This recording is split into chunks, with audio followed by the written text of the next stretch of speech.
Scapegoat. In an interview with the Houston Chronicle, former Houston Police Chief Troy Finner suggested he was targeted as the fall guy for a massive case shelving scandal he was actively seeking to rectify and which predated his tenure leading the department.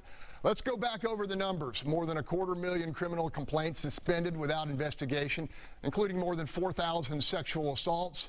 Of those, nearly 100 rape cases with DNA evidence directly linking the crime to a previously arrested suspect were simply ignored. Finner says when he discovered the case suspension practice, he ordered it stopped, and yet it continued, which raised questions about his effectiveness. So, panel, does Troy Finner, who we all like and respect, really have a beef here, or did the buck correctly stop with him? I'll start with you, Paul. I think at the end of the day, the buck did stop with Finner, and he did accept responsibility for what was happening, and he had started a process to correct it. I think my concern is that as chief, he knew where all the bodies were buried. He knew what had gone wrong. He knew who he had told to do what, and that had not happened. And I think that he alone had the opportunity to perhaps hold people accountable for who had made the bad decisions to allow this to continue.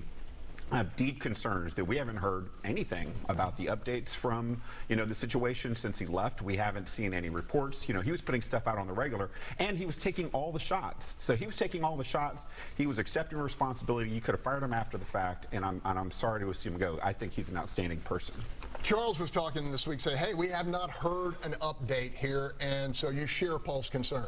I do, but actually, since Finner said this and we talked about it, I know the mayor came out and said that there will be an update coming, and so I would like to see that, because the last we heard was an update from the ad hoc committee that he put together, who came and kind of spoke to council, and now he's saying that there will be an update coming, and I think Finner's concern is accurate. He doesn't want to he wants to make sure that this scandal doesn't die with his leadership. It doesn't just go away, and I think citizens need to be assured of that as well. So I'm looking forward to the update when it comes.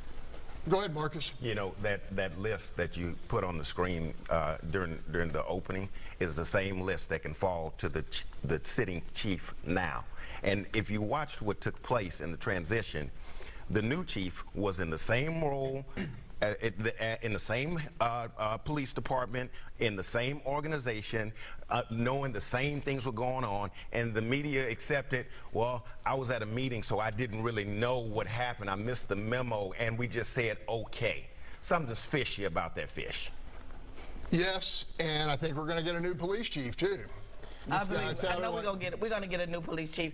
And one of the things I do want to say that I agree with was what Paul Castro said. This ceased. If this was such an important investigation, why when Finner was fired did you all say that, nothing else, not another word after it? And then you're going to say he retired, but then you say that he was fired. So y'all need to get this straight, because the police is all we have that we depend on for security here in Houston. So I'm looking forward to the report. Okay, does anybody even see